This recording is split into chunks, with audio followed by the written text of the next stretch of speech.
Hi guys, welcome to Sosin classes. This is Hima Hegde presenting before you the current and contemporary affairs in anthropology.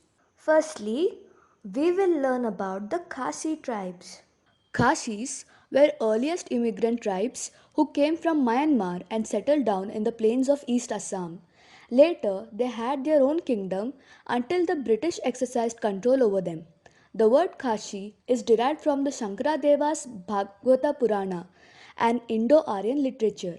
The Kashi tribes reside in different parts of India like the state of Assam, the Kashi Jayantia Hills in Meghalaya, in Punjab, Uttar Pradesh, Manipur, West Bengal, and Jammu and Kashmir. The main culture difference of Kashis, which sets them apart from other tribes, is that in Kashis, the descendants are recognized from mother and not the father. That is, it's a matrilineal society. This is the unique feature of the Kashi tribe.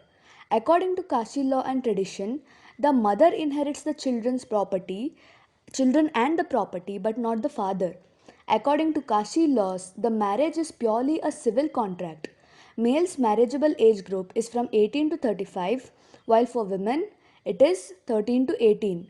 Arranged marriages do occur, but not in the preferred form.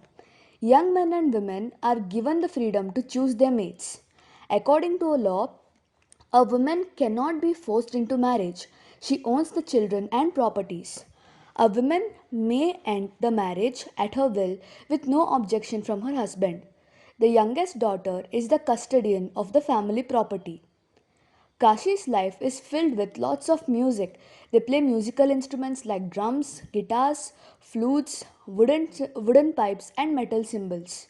They also are fond of dancing. Kashis are warm hearted people. Coming to the occupation, it is mainly shifting cultivation, also called as the jum cultivation.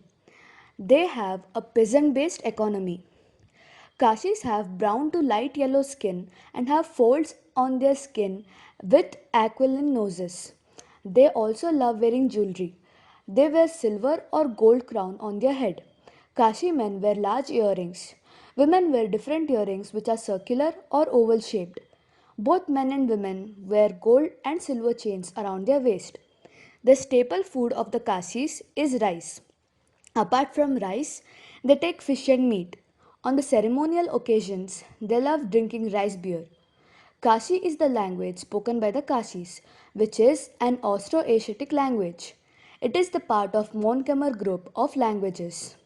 Speaking of festivals, the major festival celebrated by the Kashis is the Nongkrim. It is a 5-day festival which falls in the month of November every year. Moving on, we have the Siddhi tribe. The Siddhis are a community of African origin Indian people living predominantly in Indian states of Karnataka and Gujarat. They self identify as Indians, they speak local languages, wear native clothing, and follow the same local customs and traditions. But because of their physical appearance, they are widely regarded as outsiders. As outsiders and live together in small communities in rural areas and wastelands. Now, India has a long history of people's movements within and across its borders under varying circumstances, and this has significantly contributed to shaping the country as one of the most diverse in the world. In contrast to what is often seen from outside, India has many faces. Today, the Siddhi people are one example of a legacy lost in the pages of the Indian history.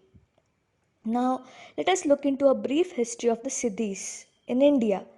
They are an Indo African tribal community that descended from the Bantu people of Africa. Their presence in India can be traced back as early as the 7th century. The most likely reason for their initial appearance in India was slavery brought over by the Arabs and later Europeans during their colonizing of India. When slavery was abolished in the 19th and 18th centuries, the Siddhi people are believed to have fled into the dense jungle areas and isolated parts of India where they are still found to be living to this day in small settlements.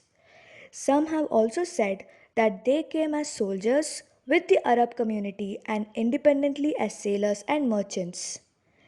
Now, on the first glance, Siddhis stand out because of their physical appearance. Despite having lived in India for centuries, the Siddhi people have managed to retain their typically African features because they marry within their communities. It is quite rare for the Siddhis to marry a person from outside of their community.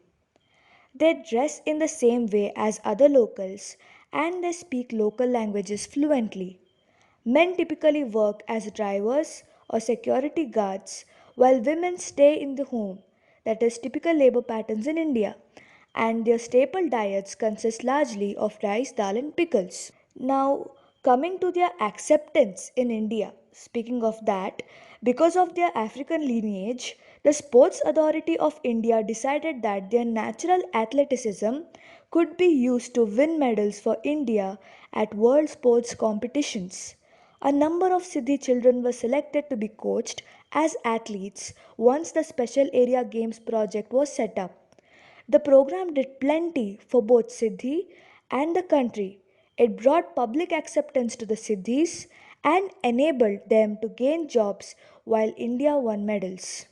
The Siddhi people were largely living unnoticed till the 1980s, and then the national attention was given to them after their athletic ability was perceived.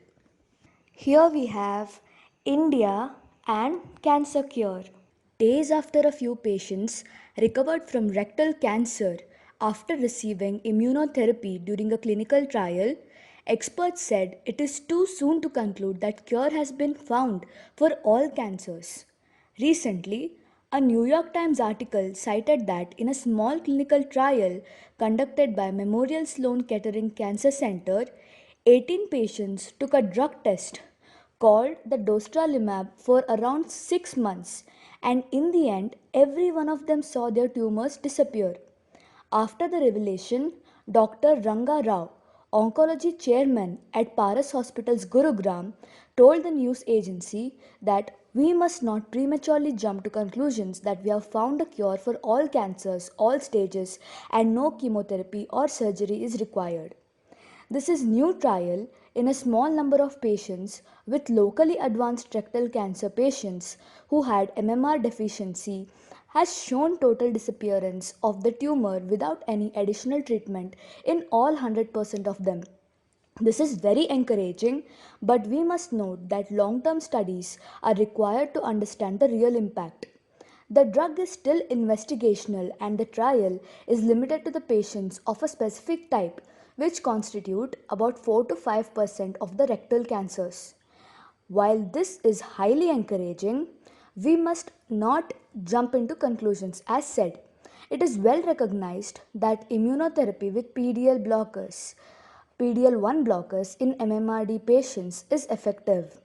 Already, immunotherapy has made a big difference in the field of cancer of all types. Several earlier trials have been showing encouraging responses. After immunotherapy, rectal cancer went away without the need for the conventional therapies. We should consider adapting the therapy to Indian conditions so that even the most underprivileged communities can benefit from this treatment. These patients had endured arduous treatments such as chemotherapy, radiation, and most likely life altering surgery that could cause bowel movement or bowel, urinary, and sexual problem. Some people would require colostomy bags. However, after immunotherapy, rectal cancer went away without the need for conventional therapies. So that is it for today. Hope you found it informative. Thank you.